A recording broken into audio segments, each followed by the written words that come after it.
Welcome, brave souls, to the chilling depths of horror and detail. Today we are going to share scary Wendigo horror stories. First story. It was winter in the Great Lakes region, where snow piled up on the ground like a blanket, muffling the sounds of life. In the deep, dense forest surrounding Lake Superior, the world was an unforgiving white void. The trees, gnarled and twisted by centuries of harsh winters, seemed to stretch their skeletal fingers toward the pale sky, as if pleading for relief. Every breath taken in this wilderness felt heavy, like inhaling ice itself. For the young couple, Alex and Sarah, this was supposed to be a romantic getaway.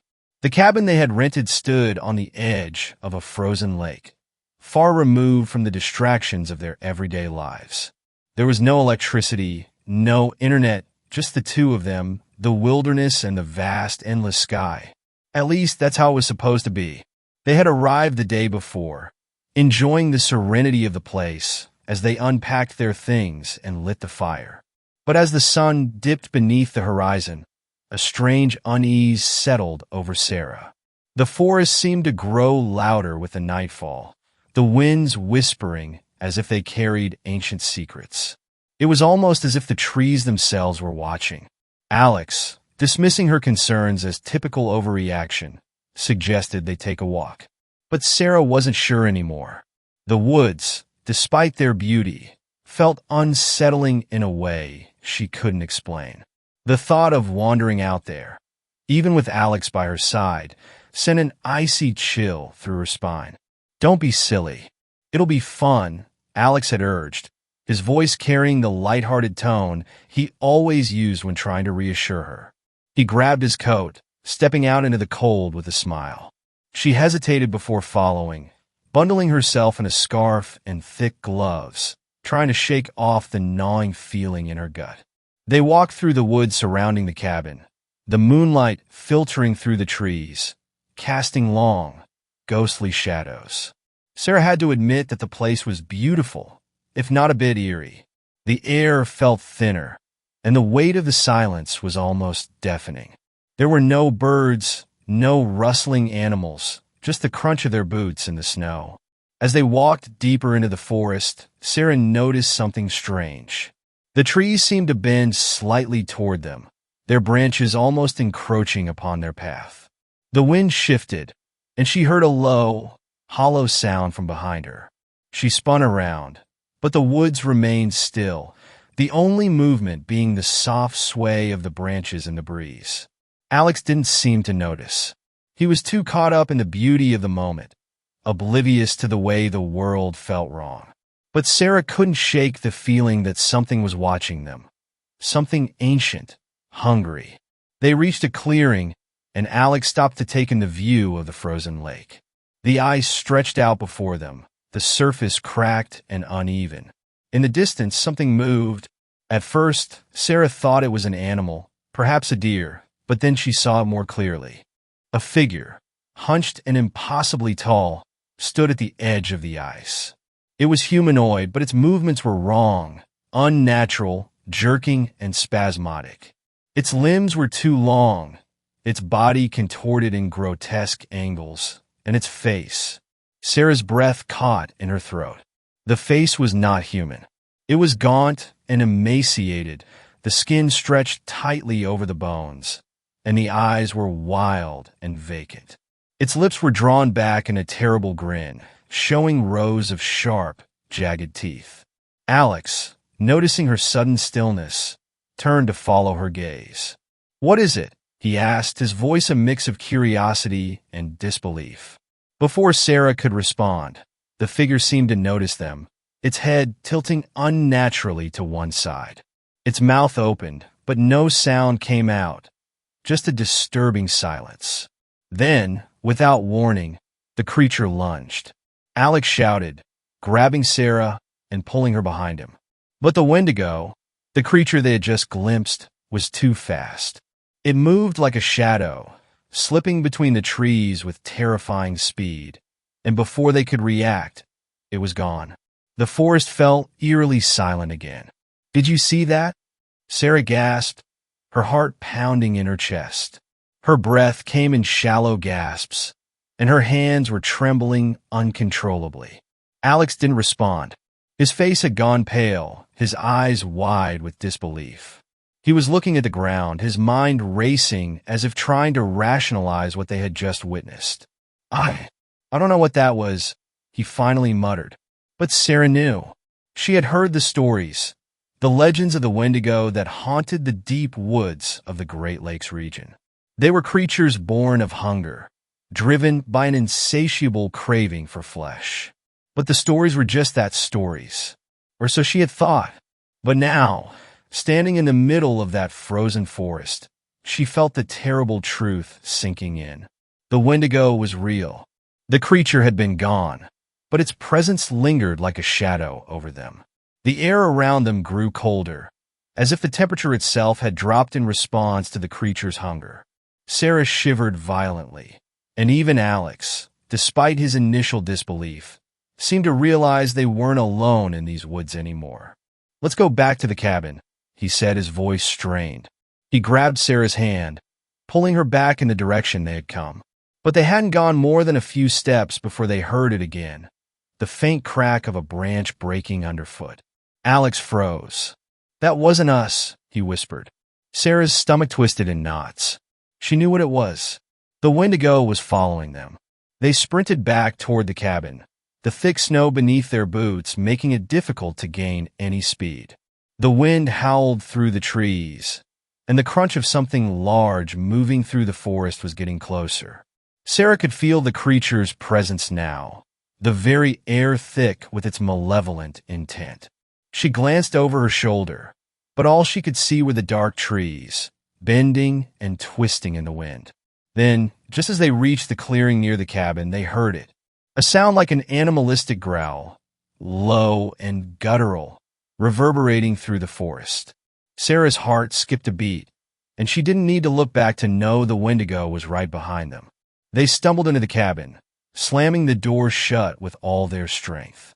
But the door felt fragile under their hands, as if it could be torn apart at any moment. They locked the door and barricaded it, but still, the sounds from outside persisted. Scratching, scraping, the unmistakable noise of claws dragging against wood. The creature was waiting. Inside the cabin, the warmth of the fire felt like a lie. The air was too cold, and the shadows seemed to stretch longer than they should have. Alex and Sarah huddled together, both of them shaking, their eyes darting to every corner of the room. They couldn't escape. They were trapped in a place that no longer felt safe. The wind howled louder, as if urging them to face the terrible truth that they were not alone in these woods, and that the Wendigo was not just a legend, but a hunger, a force of nature that could never be satisfied. And it was coming for them. Second story. My father-in-law is in prison for trying to kill me. Now I know he was trying to be kind. 1 year ago, my father-in-law tried to murder me. He planned it beautifully, the trip up to the cabin in the woods that his family owned, pushing me into the dried-up old well. Pickpocketed my phone, left a gun within the well that gave me the option of killing myself instead of starving to death. His twisted version of mercy, I guess. Either way, he would have got away with it. He hadn't accounted for the lost dog, though. Hadn't thought that a couple would come looking for a beloved pet who had raced off after a deer. That they would find me, half dead from starvation and dehydration, holding the gun, contemplating it seriously after nearly 3 days in the well, fully aware that I was going to die of thirst before starvation. There had been no rain for days.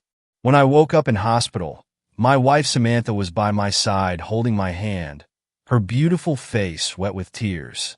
Despite my own physical pain, all I wanted to do was make her stop crying.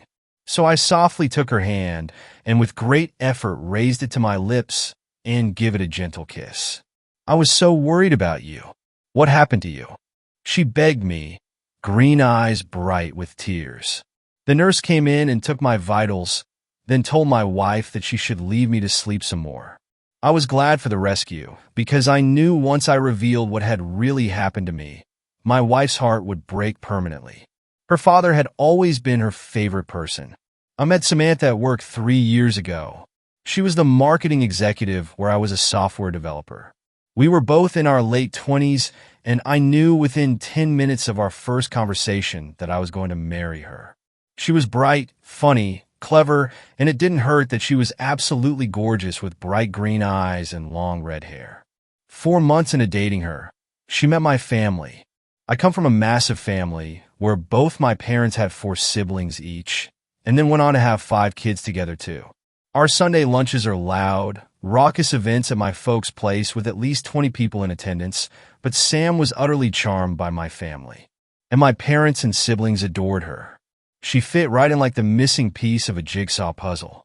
Everything was going so well until Sam decided it was time for me to meet her only family member, her father. Cameron Joyce was a tall, burly man who dressed and looked like a lumberjack. He lived in a neighborhood at the very edge of the suburbs, close to a big, wide forest. When he stiffly shook my hand, his blue eyes ice cold, a sort of chill ran through me. After we walked into the 2-bedroom house behind him, the first red flag should have been that there were no photos of Sam's mother. Not one. In fact, if I truly thought about it, Sam never really spoke about her mother. I should have asked more questions about her, but I guess I always just assumed that the subject was too painful for her. The first time I thought her father was trying to kill me was a fleeting thought which happened that visit. I distinctly heard Sam tell her father over the phone multiple times that I had a nut allergy, but when we sat down to eat, I started to feel my throat swell up. Sam's father watched me cough, slowly chewing his food. Of course we had an EpiPen on us, but if we hadn't, I could be dead right now. Then it was the time right after our wedding when he knew I couldn't swim, but I'm 90% sure he pushed me into the lake when the 3 of us were on the docks looking at his boat. The 3rd time was the charm, though. If those hikers hadn't found me, I'm sure I would have died down in that well. You might be wondering why I chose to go to that cabin with a man I thought was trying to kill me. Because I really didn't think he was trying to kill me.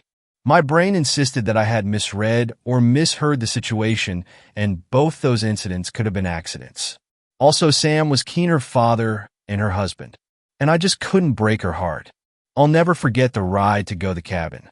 My father-in-law was a man of few words. So when he decided to tell me a story, I almost sighed with relief that I didn't have to keep talking to fill the dead air between us. He kept his eyes on the road and said, there was once a boy who lived a happy life with his family in the forest. It was him, his 3 brothers, his parents, his grandparents, his uncles and aunts, and all his cousins. He didn't know much about the world beyond his family home, but he had 1,000 things to do in the woods, so he never wondered. For a time, all was well, and as it should be. The boy and his family lived off the land, hunted and thrived. Until one day, on his 19th birthday, the boy saw the woman in white in the gut of the trees. Ethereal and shimmering, she glowed like a white will-o'-the-wisp. When he asked his mother about her, she told him to stay away from the woman, that nothing good comes out of the woods on a sickle moon night. We were close to the cabin now, and as we approached it, a strange sort of feeling was beginning to crawl up my spine. A sense of something being wrong gripping me tightly. The boy listened to his mother. 2 days he did not go looking for the woman. On the 3rd night, he found himself outside the house walking into the woods. As he drew closer, he saw the woman's face. Her gold hair shimmered all the way to her knees. Ice blue eyes and a lovely face that glowed with the promise of a forever his mortal brain didn't understand. The woman offered him her hand. Entranced, he reached out and took it. He parked and turned off the engine of the car, but still wouldn't look at me instead. He stared ahead into the depth of the forest as he told me this eerie tale. The minute he took that hand, the thing claimed him. They found him a year later at the top of a mountain, living in a cave, naked and insane, speaking a strange tongue in a language which had to be made up. What was terrifying was that both his legs from his knees downwards were gone. And yet, the wounds had been cauterized and someone or something had clearly been feeding him. His parents brought him home and tried to help him recover his mind. The doctors fitted him with prosthetic legs he kept hidden away. But the boy was never really the same again. When he began to slowly speak again, he spoke of a woman with a skull instead of a face, a long, skeletal crone's body, fangs instead of teeth, clumps of white hair that fell out of her head, and milk-white eyes, the eyes of a corpse. And then, finally, the ear-piercing scream. He fell silent then, and my skin crawling. I asked him what happened to him. My father-in-law broke out of his trance and looked at me, his expression unreadable. Let me show you how to hunt. The trial was short.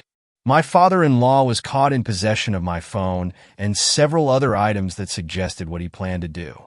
His internet search history revealed extensive ways to murder someone. When they put Cameron Joyce in prison, my wife cried herself to sleep every night for a month. I think she blamed me for what happened, even though she would never say those words. I would catch her looking out from our apartment in the direction of the forest, which we could see clearly. She grew more and more forgetful, wouldn't go to work, would sleep all day.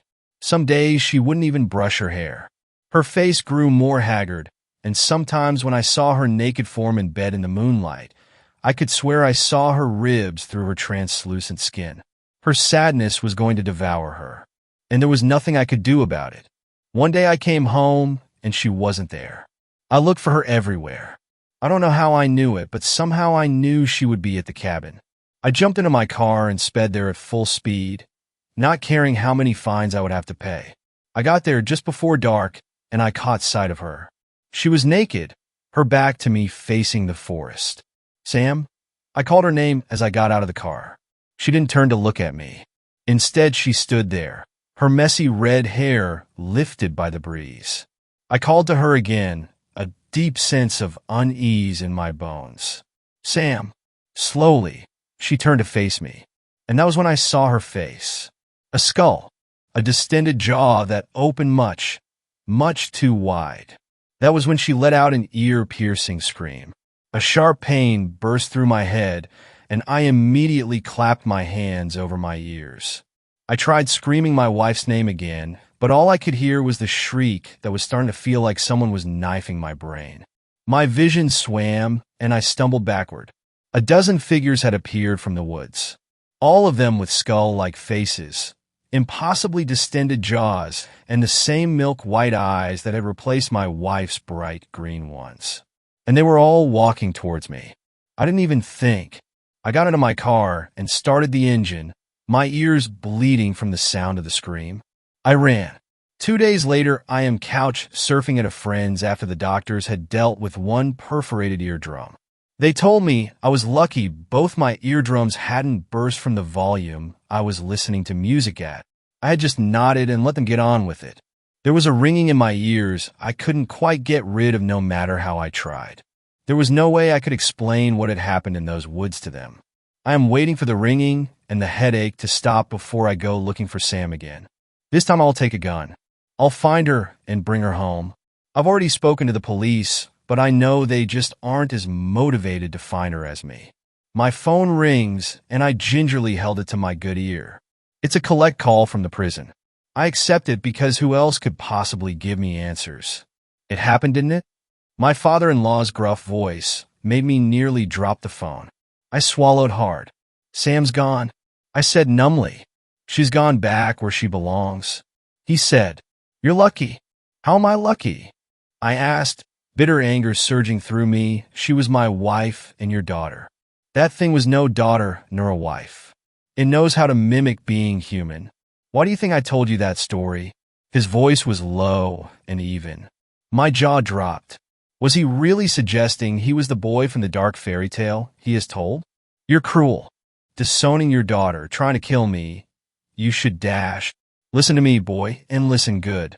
That creature was dropped at my doorstep a few months after I came home from the forest. It was an infant then, and it butchered my parents. I found pieces of them around their cabin for years. It then proceeded to kill everyone related to me. But it wouldn't let me die or kill me, and I couldn't figure out why until I realized it needed me the way a parasite needs its host. Finally, when everyone I loved was dead and buried, it needed more prey. And it found you. It will take pieces of you, then keep you alive to take pieces of everyone you love. It will feed on your pain as you live through your own horror show. I swallowed hard. He had lost his damned mind surely. What on earth was he trying to say? If I were you, I would take all my belongings and leave. Leave the state. Hell, leave the country. Don't ever look back. You hear me? Ever. With a sharp click, he hung up. I wish I had listened to him. I wish I hadn't decided that I needed to rescue my wife at any cost. Instead, I am sitting here in the dark inside the old cabin, looking outside the window, my fingers folded around the hunting rifle. A sickle moon gleams silver, the only light in the jet-black night. And there inside the darkness, I think I see a figure shimmer. From a distance, she almost looks like my wife. Almost. Until her inhuman, skeletal jaw distends. And she screams. Third story. The Wendigo became my friend. I visited my parents' cabin by the lake months ago. It's not something I like to talk about. I lost some friends up there, gained one very important friend. A mentor, you could say. And I had every intention of having a fun, carefree trip. Fuck. I guess in some ways I did. So many memories in such a short period of time, too. The sweet smells of people I never noticed before. You go by most people, and what do you smell? Some bullshit Old Spice or Axe spray of some loser trying to pick up a girl. But humans are so much more than these modern smells. They can smell like pine trees, fear and hatred, confusion and complete terror. There's a whole universe of sweet smells out there that most people miss. I didn't discover this until my trip to the lake. For the first day, everything went like I expected. My girlfriend and a couple of friends were having fun hiking and camping out. We were all having a blast until the rainstorm hit. I've never seen so much rain in my life. It came down in sheets, and we barely made it back to the cabin. Kevin tripped and fell. Bobby yelped and said he wanted to go home. My girlfriend made it back to the cabin first. She held the door open for everyone else. Once inside, we made sure all the windows were locked to prevent water from coming in. Trouble was the roof started to leak. We lit candles because there was no electricity. Fuck, Kevin said. We're all going to drown. Calm down, Kevin, my girlfriend replied. It will take months for the cabin to fill up at this rate. We're going to be fine. Kevin was completely right, except water wouldn't be his demise. Bobby didn't say much. He looked like a scared child in his corner, and he leaned forward on a rickety chair, biting his nails. We were all lost in our own thoughts. Especially me, I think. I was having thoughts I had never experienced before, thoughts of devouring everyone in the room in a rush of blood and destruction of the flesh. I even started to look at my girlfriend that way, which worried me. They were all trapped here, my girlfriend, Bobby, and Kevin. The rain was coming down even harder, and this little group had nowhere to go. They were completely at my mercy, and I couldn't be happier about this fact. Of course, one had to be strategic. I told them I was tired from the ride up here. I got up, kissed my girlfriend on the cheek, and went to my room. It was the largest in the cabin, and I had it all to myself. As I lay in bed, I felt something deliciously dark take over. I knew without having to confirm with some meaningless scientific instrument, the Wendigo inhabited the room along with me. Hello, Jason. How are you feeling today? The Wendigo asked. Its voice was gravelly, a little off-kilter. Okay, I responded. A little down. Could it be that you have a craving for flesh? I thought about his question. Really thought about it. Some philosophers considered suicide to be the greatest philosophical question, but I disagreed. The human action most on my mind was whether or not to rend flesh from bone. The horned thing stared at me from across the room with piercing hollow eye sockets. I felt a feeling which seemed so lush and dangerous that I knew it wasn't good for me.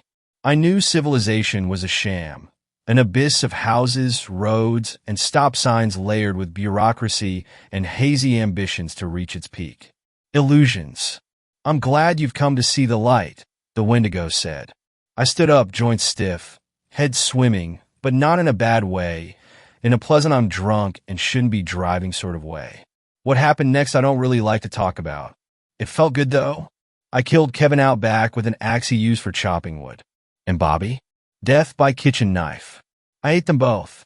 I picked their bones clean, leaving them so bare and white you could put them on display in a museum. My girlfriend looked at me with such unbelievable horror that I knew I couldn't devour her like I did Kevin and Bobby. I ran away, into the woods. I've killed and devoured so many things in the wilderness that I've lost count. After the cabin massacre, I lived in a cave in the woods for a couple of weeks, maybe a month. The Wendigo would visit me, tell me tales of days long gone. I'd stare into its hollow eyes, get a fuzzy feeling, and I'd have to go on the hunt again. So for a while, the Wendigo became my friend. I was sad and deflated when it was all over. I'm back in the abyss of houses again, trying to think of an ambition that would excite me as much as what I did in the woods that day. Nothing yet. There's not even the thrill of getting caught.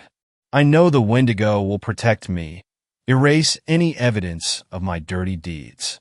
I have faith in that. Fourth story. This is how you kill a Wendigo. My twin sister Janessa was murdered at age 16. I witnessed it like a coward from atop a tree in the forest where it happened. I'd actually blacked out the memory for a while. I knew she was dead, but I couldn't remember how it happened. It wasn't until I tried therapy that it slowly came back to me. I was also reminded of how much my parents used to fight. Our family was planning on a camping trip the day before my sister's death. Before leaving, my parents erupted into another massive fight. Janessa and I had been looking forward to the trip, and once again our parents' awful communication skills was ruining it before it even began. We snuck out of the house and took a lift to the forest. We left our phones at home, not caring whether our parents would be worried sick. We enjoyed ourselves the first day. I set up our tent, made a fire, had s'mores, and did all that stuff one typically associated with camping. The next morning, everything changed. I woke up alone in our tent. Outside, I hear my sister talking to someone. Inquisitive, I opened the tent and saw someone sitting in our now-out campfire who looked just like me. The figure transformed as soon as Janessa realized it wasn't me. Together we ran off, that thing rushing after us with heavy steps. I was faster than my sister and a bit more athletic. I grabbed onto a tree branch and climbed up a tree. Janessa was not so lucky. I watched it happen. I watched that thing tear my sister to pieces. I'm still haunted by her screams. I also understand now why she always appears badly mutilated in my nightmares. I stayed up in that tree overnight, my sister's corpse lying in the leaves, her remaining eye always staring up at me. While in therapy, there was a moment when I suddenly recalled the hallucination I had the morning after my sister's death. I thought I saw her corpse clawing at the tree where I hid. She wanted me to come down and join her. It caused me to panic and cry out. A couple of men who had been camping in the area heard my screams, and at last I was rescued. My parents don't argue anymore.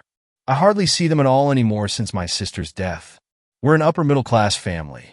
Over the last couple of years, my parents have frequently gone on vacations. They don't tell me where, and I never ask. I usually just wake up and find out they've left yet again. I'm out of high school now, and I have no career path yet. I've only really had one thing on my mind since I remembered what killed Janessa. Now I'm returning to the forest where she died. Now I'm going to go after the thing that killed her. I've been preparing for this, and if it is a Wendigo like I've suspected, then I'm more than ready to take my revenge. This is how I'm doing it. I took a lift again. Had the driver known what I was carrying in my bags, I doubt they would have let me in. As I sat there, the realization of what I was doing grew heavily on me. What the hell am I doing? I've been talking myself up for the last couple of years. As much as I want a glorious victory, the closer I've come to this day, the more I daydream about dying the same way Janessa did. As angry as I am with my parents, I don't think they deserve to lose their only remaining child. But I just can't move on knowing that thing is still out there. My legs were as dense as gold once I tried to exit the cab.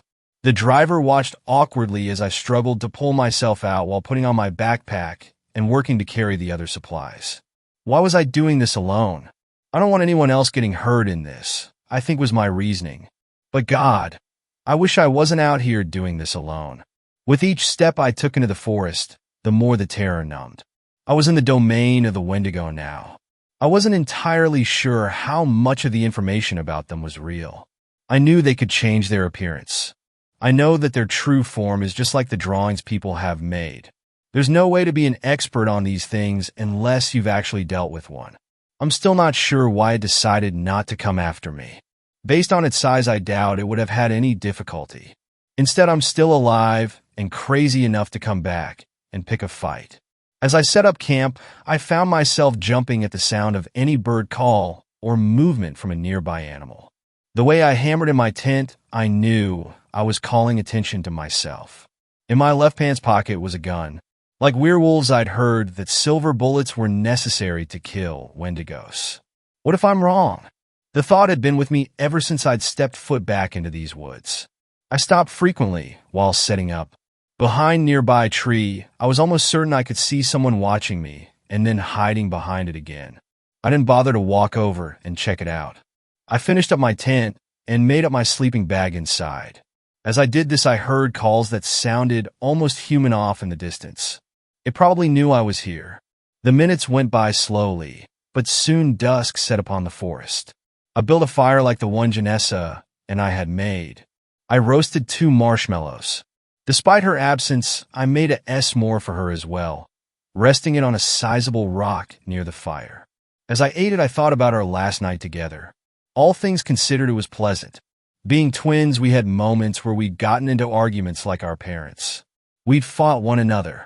We had our problems, but that night had been pleasant. I'd actually been glad we'd decided to camp without our parents. As frightened as I still was, I felt a warmth not from the fire. A sense of calm overcame me as my memories were suddenly flooded with the good times Janessa and I had. The good times were not for long. I could hear footsteps not far behind me. Jeremy. I could never forget that voice. It sounded just like Janessa, but I knew it wasn't her. For some reason, I felt compelled to sit there calmly. As it approached, I could tell it was going over to take a seat at the rock where I'd left the s'more. I glanced delicately to my right. I watched as a figure that looked almost identical to the Janessa I remembered pick up the s'more and take a bite. "That's not yours." I surprised myself blurting that out. The fake Janessa ignored me, continuing to scarf it down. My terror turned to anger. The thing responsible for my sister's death was standing right next to me, mocking my grief. I didn't wait for it to finish. I pulled out my gun and pointed it directly at the figure. Before I could fire, the creature jumped to the left and turned around. I was struck with paralysis when I saw the mutilated face of my sister's corpse staring back at me. "I'm trapped, Jeremy." I struggled to keep aim. How dare that thing pretend to be her? It won't let me go, and it won't let you go either. We could be together again. It's so much nicer than going home to an empty house and unloving parents. She held her hand out to me. "Trust me, brother. Please." My trigger finger felt as though struck with a serious case of arthritis. Janessa took a step towards me. "Wait, no. It's not Janessa. Why did I suddenly forget that? Feed the forest with me, Jeremy. It's so much better being dead. PPR, prove it." At last I pulled the trigger. The creature hollered in pain as it fell to the ground. I'd hit a lung, which wouldn't be enough. I aimed the gun at its heart, but failed to pull the trigger as it rolled over and jumped back to its feet. Within seconds, it transformed from a corpse of my sister to its massive, dark, skeletal form with massive antlers. My mind was caught between fight and flight. I stood there aiming my gun, but desperately wanted to flee. As it rushed towards me, I chose the later option. I rushed over to the bag I'd left near the tent. Inside was a weapon I'd built myself. As I rushed over, I could tell I wasn't going to be able to outrun it. I fired another shot. The bullet lodged itself inside the neck of the beast. It cried out once more, buying me a bit of time to get to the bag. Why did I have it zipped up? As I tried to open it, the Wendigo rushed towards me again. Just like on the day of Janessa's death, I ran from the campsite, further into the forest. History was repeating itself. I was going to fail to avenge my sister. My parents were going to lose their last remaining child, all because I couldn't let this go. After at least several minutes, I'd somehow managed to keep outrunning it. I refused to slow down and look behind my shoulder. As I kept running, I noticed that I'd gone in some sort of circle.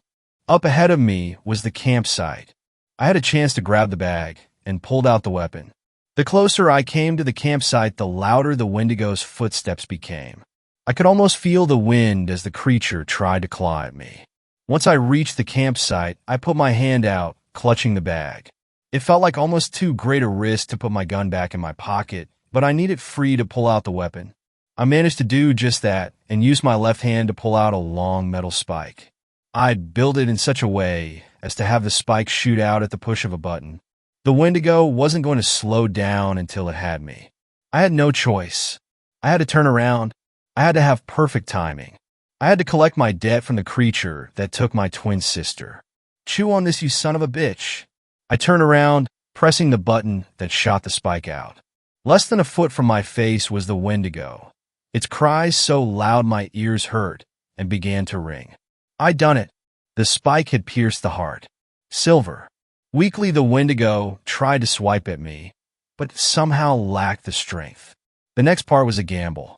I pulled out my gun and shot it in the head. It wasn't going to be enough to end the Wendigo, assuming what I'd read up was correct. I rushed back over to where I dropped my bag.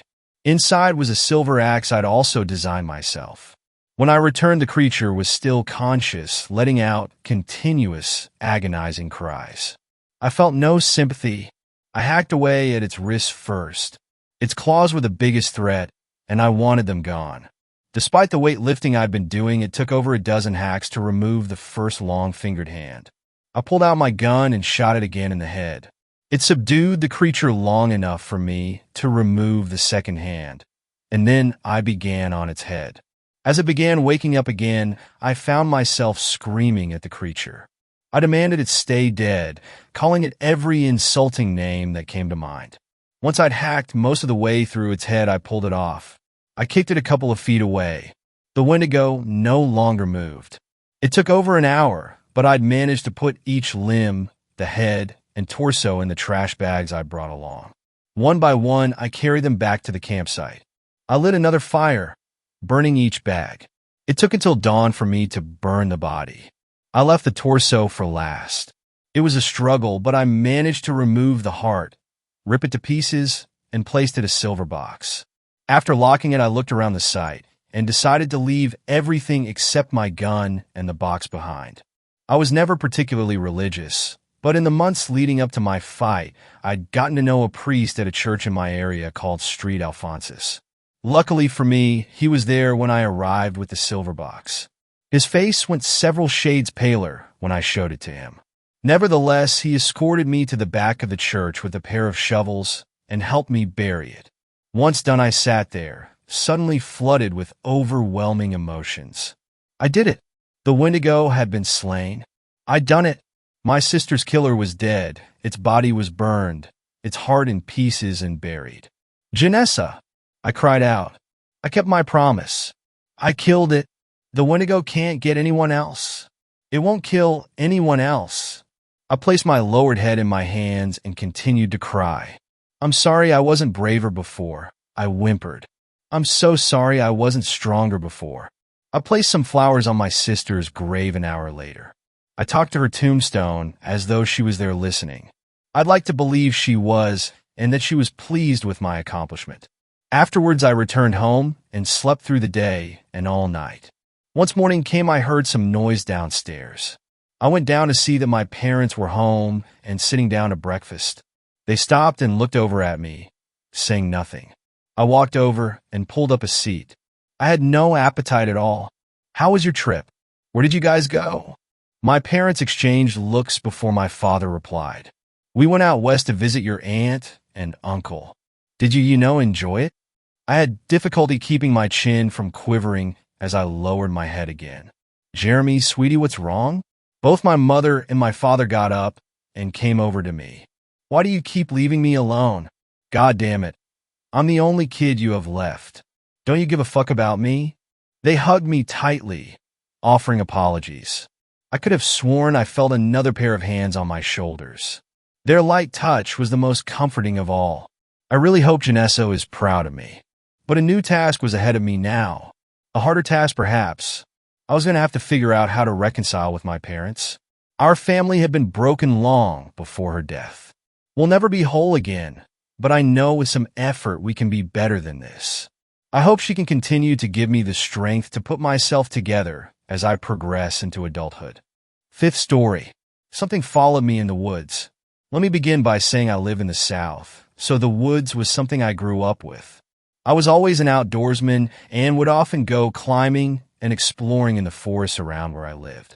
Sometimes I would go out to camp, chopping small trees, making fires, and practicing with my knives and machetes. I was never really scared of anything, to be honest, even at a young age.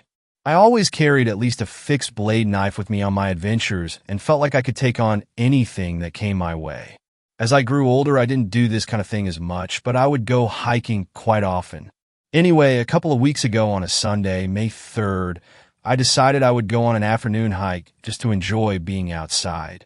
I still enjoyed the woods as much as I had when I was a kid. Now I think I actually appreciate it more. My senses are calibrated a lot better these days, so I'm able to take in all the scenery and nature, which just feels peaceful. This Sunday seemed just like any other, and I got into my car to drive to my hiking spot. I'm not a fan of going on official hiking trails because the linear course and other people seem to dilute the wild. My spot is pretty out of the way, about an hour from my home, and no one else would have any reason to go there. It isn't marked at all. No signs, no fences, no footprints, nothing. It is just endless woods for miles and miles. I parked my car a pretty good distance from where I always entered, just in case anyone came by, although the dirt road was always completely deserted. Now that I think about it, I have never seen or even heard a car or other people over there. I set off on my walk through the woods, geared with my trail running shoes, a hat, and my 6-inch engraved knife in its sheath on my belt. I strolled along my normal route to start off with an expanse of lush green in all directions. I covered about 2 miles of flat ground, climbed a 20-foot boulder wall, and traversed across a small creek. I was just taking in everything around me.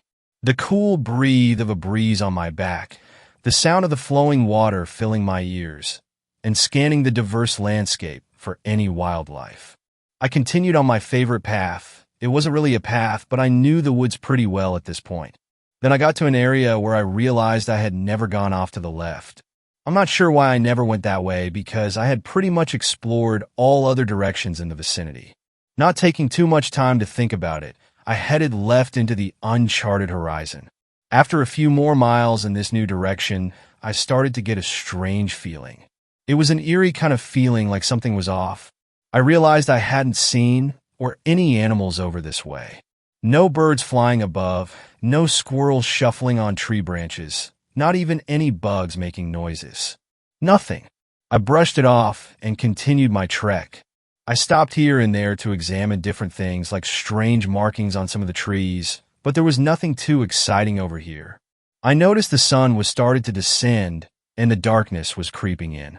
I had completely lost track of time exploring this new place. I left my home to go on my hike a little after noon, so I had to have been out there for 5 or 6 hours. I remember thinking how strange it was that the moon was already fairly high so early in the day. Time seems to go by in a different manner when I am out in the woods. I don't know why that is. I decided it was time to head back. I would have to hurry because it would be dark soon. I turned and set off in the direction I had come from. At least I thought I was. The woods were a lot denser in this section than the others I had explored in the opposite direction, so it was a lot harder to keep track of where I was. I soon realized I was kind of lost. I must have gotten turned around somewhere. Whenever I am in the woods, even an area I know well, I always leave a trail of some kind to guide me back. Every 30 feet or so, I would bend a branch or occasionally make an X on a tree with my knife, so it was clear I had been there. I kept trying to trace my steps, but I couldn't find any broken branches and I was getting a bit frustrated. I never made mistakes like this, so what the hell was going on? Just then I saw an X marked on a tree. Ah, there we go, no need to get worked up after all. I walked further looking for more signs.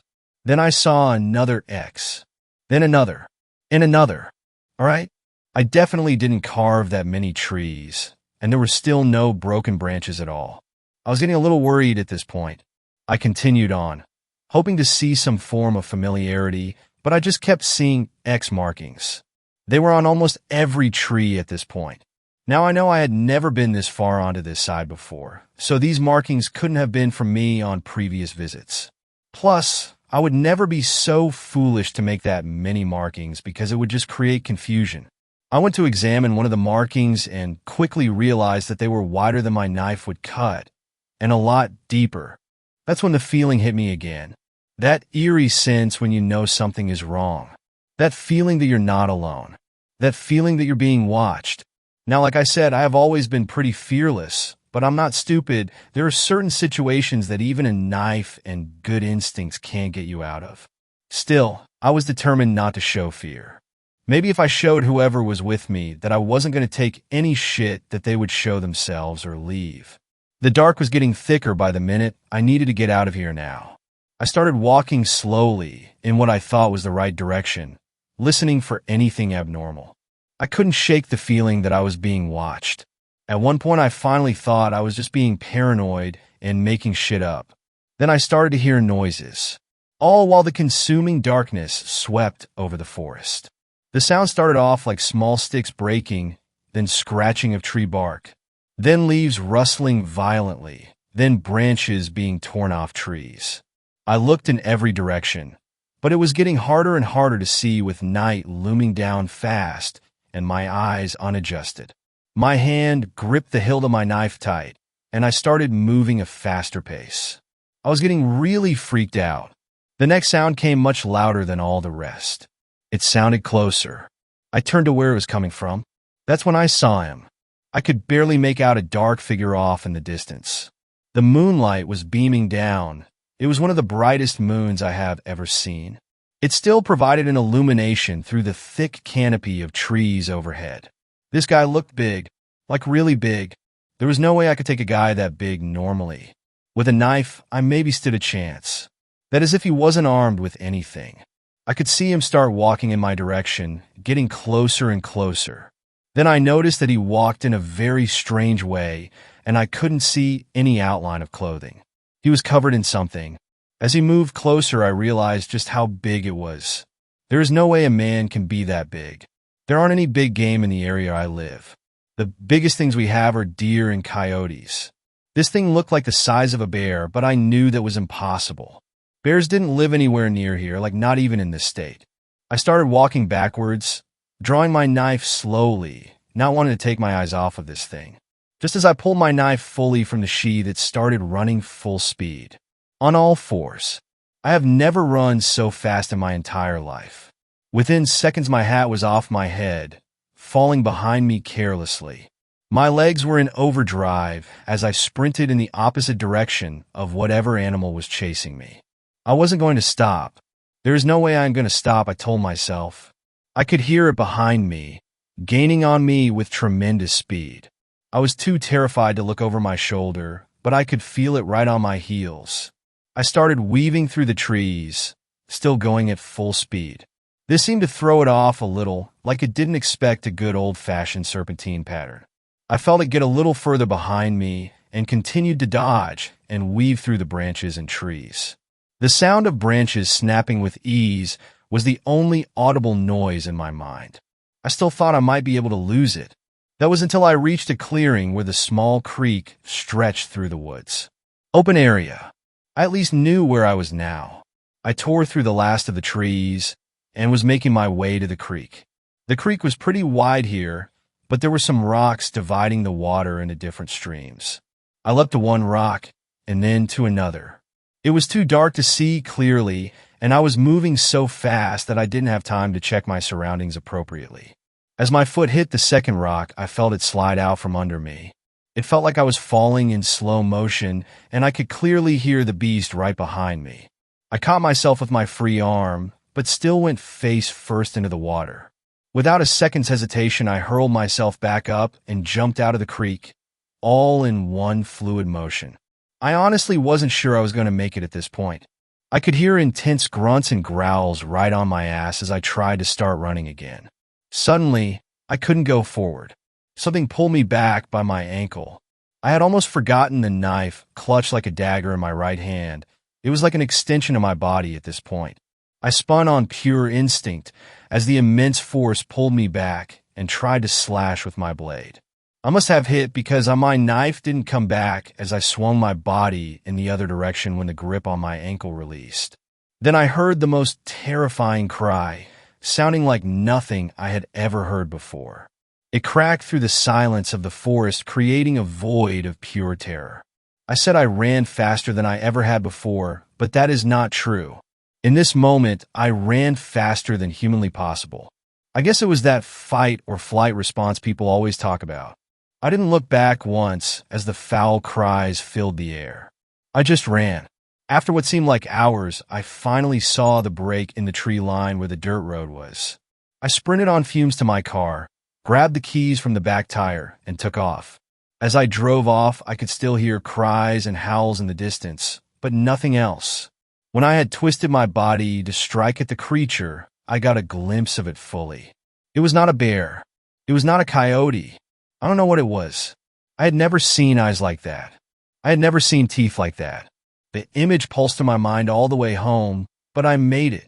I made it out alive. I survived. When I got home, I took some time to compose myself. Sure, I was safe. I needed a hot shower to clean off and soothe my terrified mind. It wasn't until I got out of the shower that I noticed the long, deep gash on the back of my calf.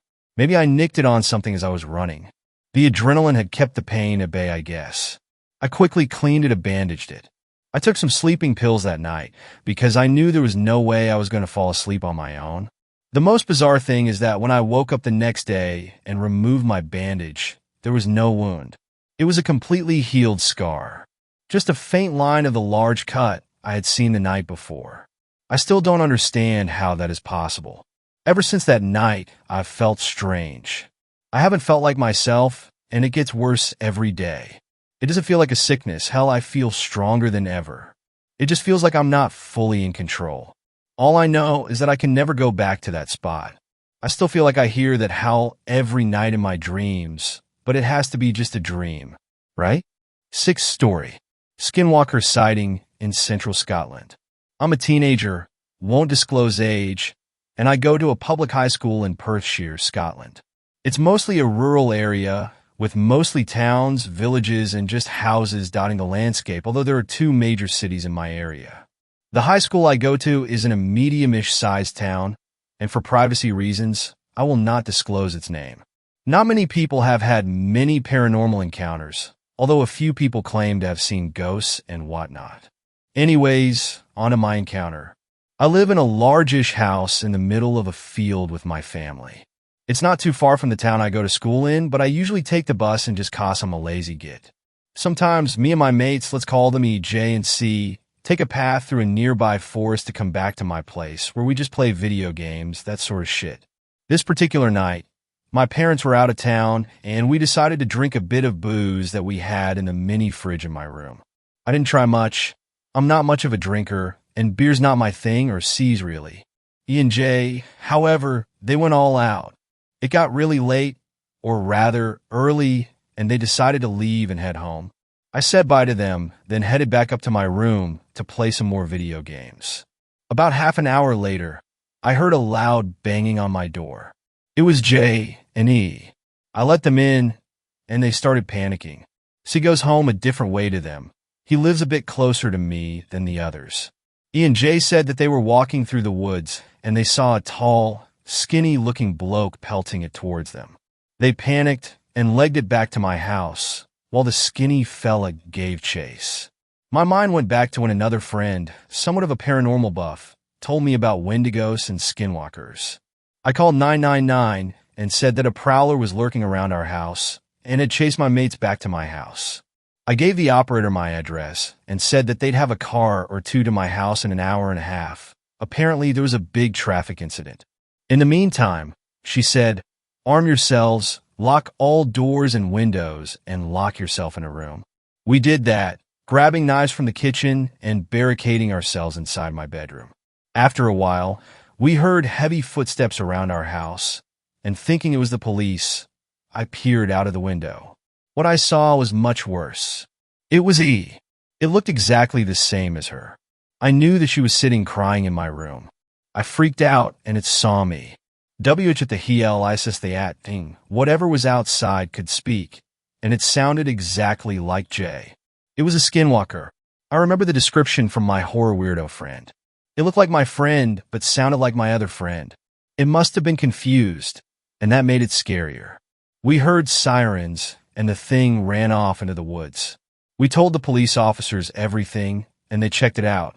The officers left, after saying the woods were clear, then muttered something about prank callers. After they left, we heard an inhuman shriek, but sort of human-like. We didn't sleep at all that night. I believe that what we saw was a skinwalker. I hope to God Almighty that I never have to face that bloody thing again. However, if I do, I shall make a follow-up. Thank you.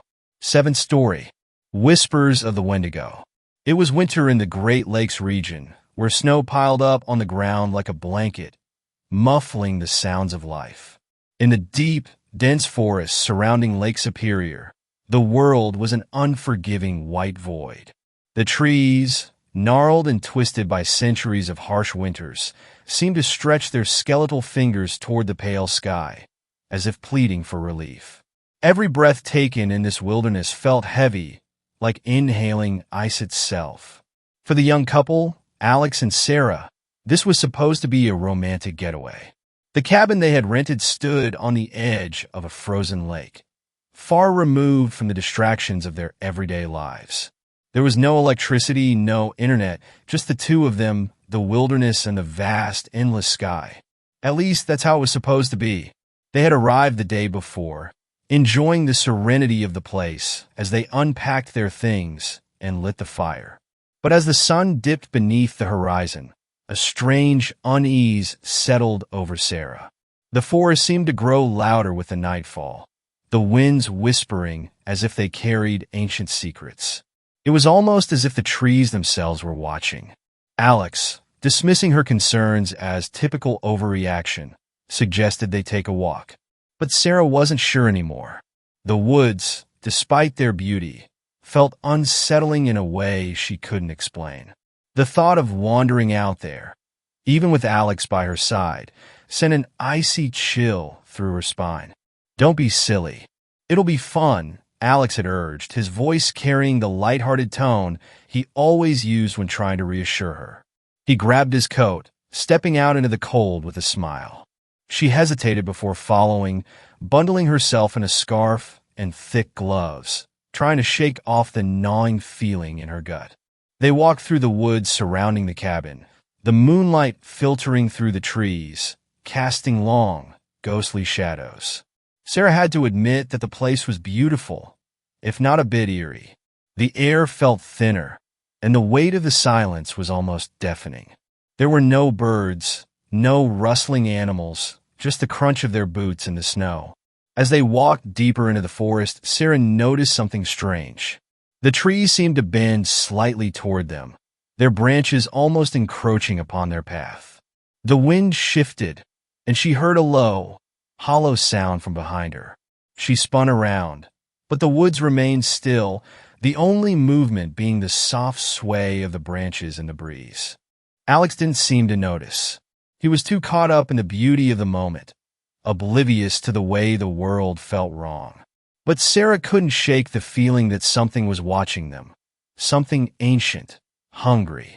They reached a clearing, and Alex stopped to take in the view of the frozen lake. The ice stretched out before them, the surface cracked and uneven. In the distance, something moved. At first, Sarah thought it was an animal, perhaps a deer, but then she saw it more clearly. A figure, hunched and impossibly tall, stood at the edge of the ice. It was humanoid, but its movements were wrong, unnatural, jerking and spasmodic. Its limbs were too long, its body contorted in grotesque angles, and its face. Sarah's breath caught in her throat. The face was not human. It was gaunt and emaciated, the skin stretched tightly over the bones, and the eyes were wild and vacant. Its lips were drawn back in a terrible grin, showing rows of sharp, jagged teeth. Alex, noticing her sudden stillness, turned to follow her gaze. "What is it?" he asked, his voice a mix of curiosity and disbelief. Before Sarah could respond, the figure seemed to notice them, its head tilting unnaturally to one side. Its mouth opened, but no sound came out, just a disturbing silence. Then, without warning, the creature lunged. Alex shouted, grabbing Sarah and pulling her behind him. But the Wendigo, the creature they had just glimpsed, was too fast. It moved like a shadow, slipping between the trees with terrifying speed, and before they could react, it was gone. The forest fell eerily silent again. "Did you see that?" Sarah gasped, her heart pounding in her chest. Her breath came in shallow gasps, and her hands were trembling uncontrollably. Alex didn't respond.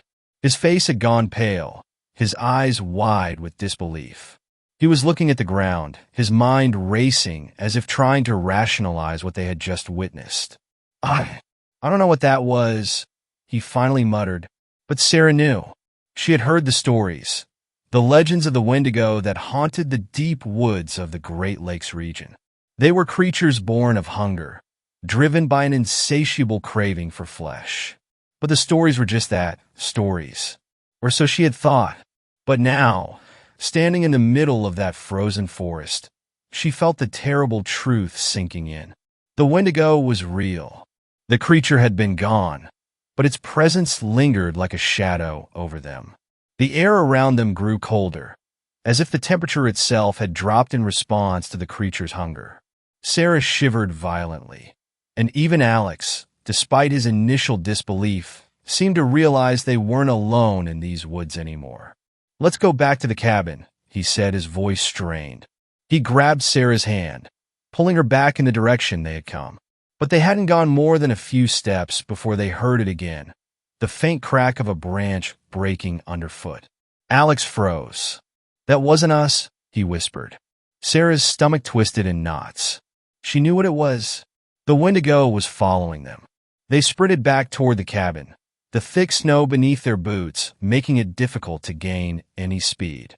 The wind howled through the trees, and the crunch of something large moving through the forest was getting closer. Sarah could feel the creature's presence now, the very air thick with its malevolent intent. She glanced over her shoulder, but all she could see were the dark trees, bending and twisting in the wind. Then, just as they reached the clearing near the cabin, they heard it, a sound like an animalistic growl, low and guttural, reverberating through the forest. Sarah's heart skipped a beat, and she didn't need to look back to know the Wendigo was right behind them. They stumbled into the cabin, slamming the door shut with all their strength. But the door felt fragile under their hands, as if it could be torn apart at any moment. They locked the door and barricaded it, but still, the sounds from outside persisted. Scratching, scraping, the unmistakable noise of claws dragging against wood. The creature was waiting. Inside the cabin, the warmth of the fire felt like a lie. The air was too cold, and the shadows seemed to stretch longer than they should have. Alex and Sarah huddled together, both of them shaking, their eyes darting to every corner of the room. They couldn't escape. They were trapped in a place that no longer felt safe. The wind howled louder, as if urging them to face the terrible truth that they were not alone in these woods, and that the Wendigo was not just a legend, but a hunger, a force of nature that could never be satisfied. And it was coming for them. 8th story. My Wendigo Encounter. This story takes place in the back country of the area I grew up in. So back in 2019, I remember there being a big uproar of unknown creatures roaming the forest, like Bigfoot and Skinwalkers. But this story isn't about them. This story is about probably one of the scariest things I think I've ever heard about. The Wendigo. A few months after one of my friends, Jacob, mentioned this big uproar, I went to go see him since I had been away, enlisted in the United States Marines. I got back after being discharged, and one of the first things I did was go and see him. We're having a good old time, and he brought up the idea of going out to a little hangout spot his now ex-girlfriend took him to when they wanted to get away for a few hours. So I decided why not. So I grabbed my gun and we went out to this extremely secluded area and started messing around on the old dock that was there. It had been pretty much forgotten by the looks of it, poorly maintained, and some boards were almost completely rotted through. So about 30 minutes into our shenanigans, Jacob brought up the topic of the Wendigo. The name sounded a little scary even for me. Curious, I asked him about it. He said that if you went into the woods and said Wendigo 3 times, you would come across the scariest looking thing you've ever seen. Me calling his bluff, I told him to prove it. To this day, I wished I hadn't. We start walking on this little path that lead deep into the thick woods close to the Alabama state line.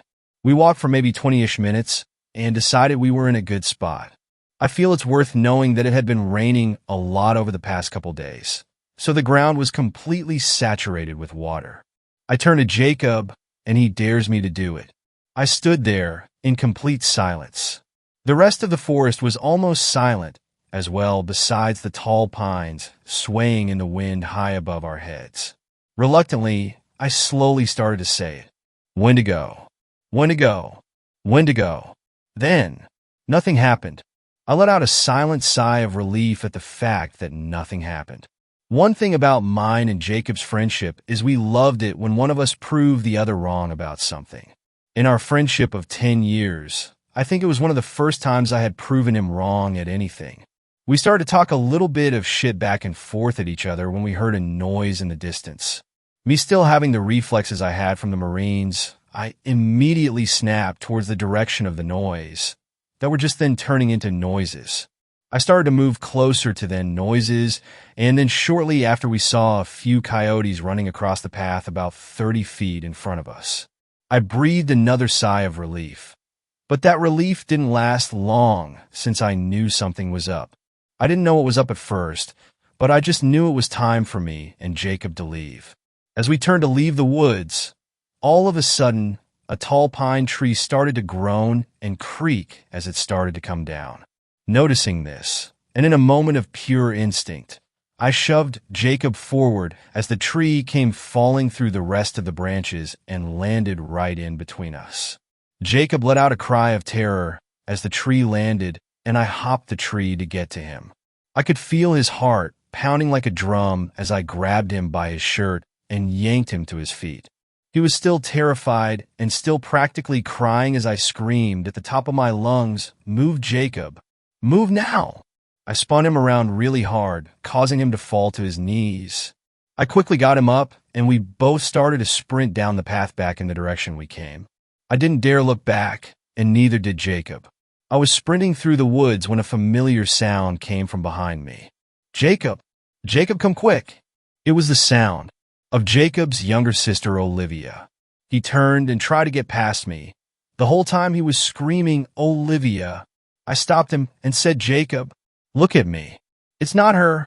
Do you hear me? It's not her." Just then another pine tree started to buckle. I saw it just in time to tackle Jacob down to the ground as both of us were nearly crushed. I screamed at Jacob once more. "Go! Get out of here! Go now!" As I was screaming that, I pulled my gun out of my waistband and aimed it down the trail in the direction from whence we came. Jacob made it to the opening of the trail and turned back and noticed I was still aiming my gun down the trail. "Bradley, get out of there! Come on, hurry!" I turned and started sprinting towards him. As I made it into the clearing a good 50 feet, I turned and me and Jacob both saw it.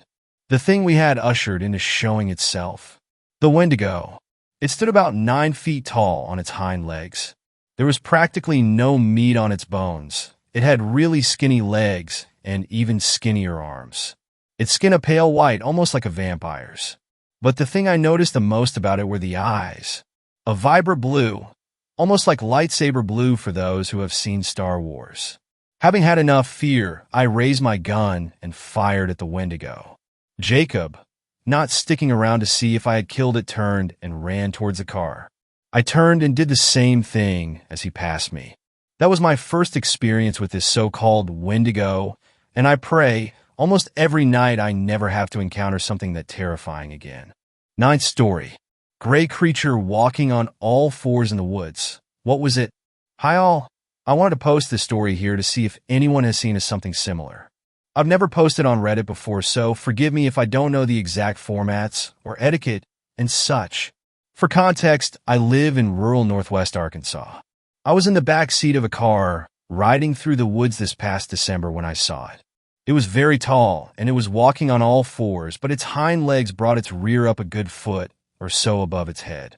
I would say it was about as tall as a person.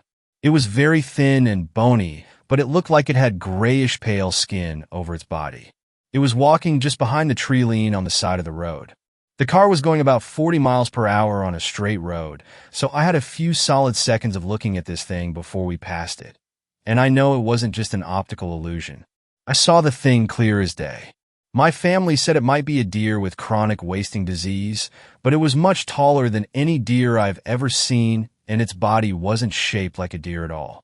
It had a humanoid face that I can't really describe other than looking sort of like a small human head, but with something wrong with it, like sickly gray and emaciated.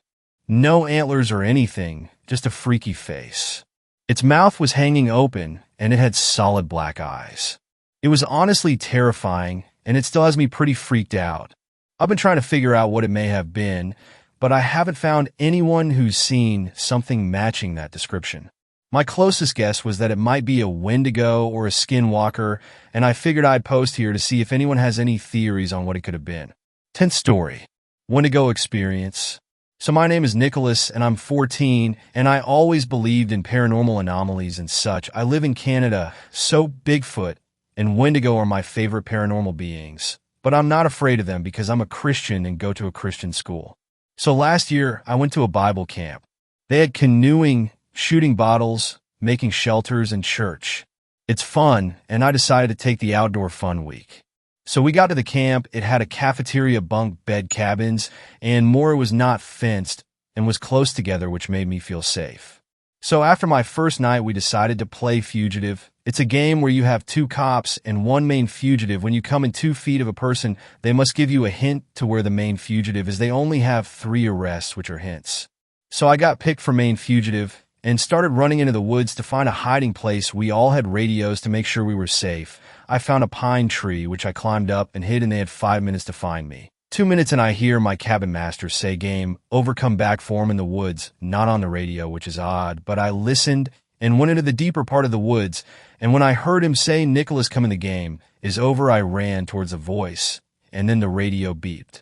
Fugitive was not found. Come back to the cafeteria for lunch. I froze in my place thinking, what is happening at this point? I was crying, and then I heard sticks breaking and teeth chattering like echolocation or something of that sort. And I remembered Wendigo's toy with people or their prey, and I made the decision to run as fast as I could to the cafeteria. I started running fast as I could. I was feeling weak, but my heart was in my throat, and I heard leaves behind me rustle, and I finally get to the cafeteria and tell my friends and cabin master what happened, and I got my parents to come and pick me up, and I went home, and to this day, I don't go to Bible camp in fear of what that Wendigo or thing would do to me. Also, I live in the Northwest Territories where the Wendigo is a common occurrence. Thanks a lot for watching the video till the end. Subscribe to Horror in Detail for more videos. Drop your suggestions in comment section.